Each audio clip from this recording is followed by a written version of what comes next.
Welcome to Erode அம்மாச்சி சமையல். இது நம்ம வீட்டு சமையல். இன்னைக்கு நம்ம பார்க்க போகிறது ஒரு சூப்பராக டேஸ்ட்டாக வெண்டைக்காயை வச்சுட்டு ஒரு ஃப்ரை தான் பண்ண போகிறோம். இது வந்து பார்த்தீங்கன்னா சாம்பார் சாதம், மோர் குழம்பு, ரச சாதம், தயிர் சாதம் இது எல்லாத்துக்குமே சைட் டிஷ்ஷாக வச்சு தொட்டு சாப்பிட்லாம். ஈவினிங் ஸ்நாக்ஸாகவும் வச்சு சாப்பிட்லாம். ரொம்ப நல்ல டேஸ்ட்டாக இருக்கும். ஒரு சில பிள்ளைங்களுக்கு வெண்டைக்காய் வந்து கொலன்னு இருந்தால் பிடிக்காது. அந்த மாதிரி இருக்கவங்களுக்கு நான் சொல்கிற மாதிரி செஞ்சு கொடுங்க. அது ஒரு ஹெல்த்தியாக எப்படி செய்யலாம் அப்படிங்கிறத வீடியோக்குள்ளே போய் பார்க்கலாம். ஒரு வெண்டைக்காய் எடுத்துட்டு இந்த அடிப்பகுதியும் மேல் பகுதியும் கட் பண்ணிட்டு என்ன பண்ணணும், ஒரு வெண்டைக்காயை 6 பீஸா நம்ம நீள வாக்கில் கட் பண்ணி வச்சிருக்கேன். உங்களுக்கு எந்த அளவுக்கு, அதே ஒரு வெண்டைக்காயை நீளமாகவும் கட் பண்ணலாம். இந்த மாதிரி வந்து 6 பீஸாவும் கட் பண்ணிக்கோங்க. உங்களுக்கு என்ன வசதியோ செஞ்சுக்கோங்க. ஃபர்ஸ்ட் வெண்டைக்காயை வாங்கிட்டு வந்து நல்லா கழுவிடணும். கழுவிட்டு தொடச்சிட்டு கொஞ்ச நேரம் அப்படியே வச்சிட்டிங்கன்னா இதில் இருக்க ஈரப்பதம் எல்லாமே போனதுக்கப்புறம் எடுத்து நம்ம செஞ்சுக்கலாம்.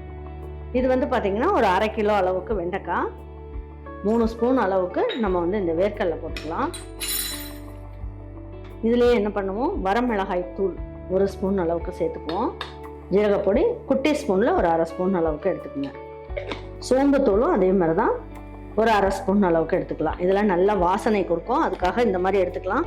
கலருக்காக காஷ்மீரி சில்லி பவுடர் 1/2 ஸ்பூன் அளவுக்கு எடுத்துக்கலாம். பாருங்கள், பச்சரிசி மாவு இந்த ஸ்பூன்லேயே 1.25 ஸ்பூன் அளவுக்கு எடுத்துக்கலாம்.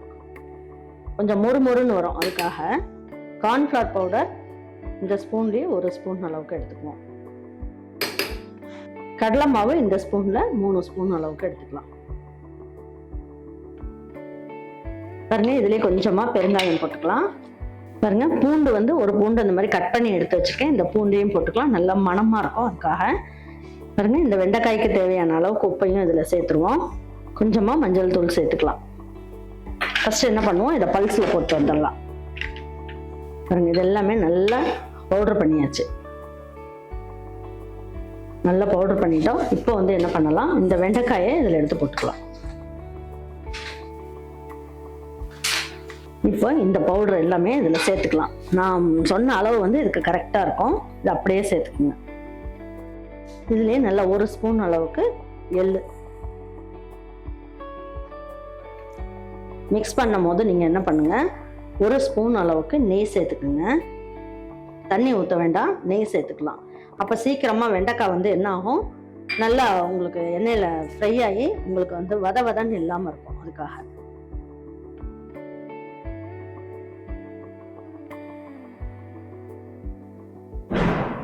பாருங்க, இப்போ 2 ஸ்பூன் அளவுக்கு நெய் சேர்த்துட்டேன். எண்ணெய் ஊற்றி இதுலேயே தண்ணி ஊற்றிருக்கேன். இந்த நெய்யெல்லாம் ஊற்றி வச்சிருந்தோம்லே அந்த கிண்ணத்துலேயே பாருங்க, இவ்வளோதான் தண்ணியே தெளிக்கிறேன் நான். அதுக்கு மேலே வேண்டாம்.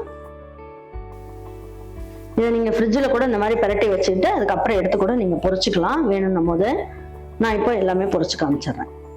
வாங்க, இதை எப்படி பொரிக்கலான்றதை பார்ப்போம். பாருங்க, எண்ணெய் காயிற நேரம் வரைக்கும் இதை வந்து நம்ம அப்படியே எல்லாம் பிசைஞ்சு வச்சுருக்கோம்.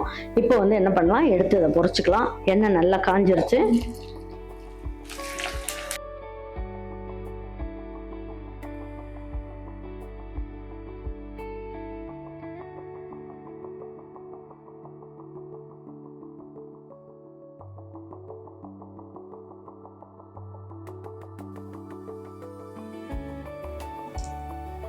பாருங்க, இந்த பொரியிற மாதிரி சத்தம் வந்து அடங்கணும், அந்த அளவுக்கு நல்லா பொரிச்சுக்கலாம்.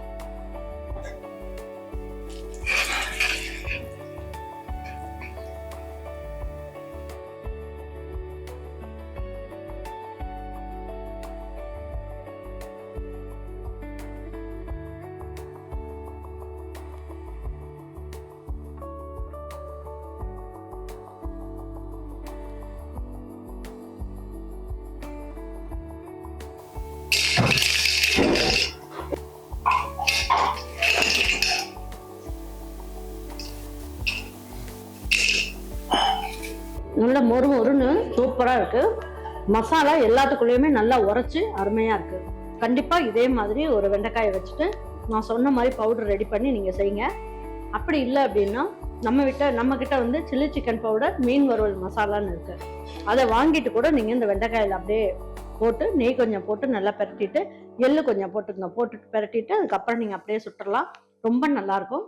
ட்ரை பண்ணி பாருங்கள்.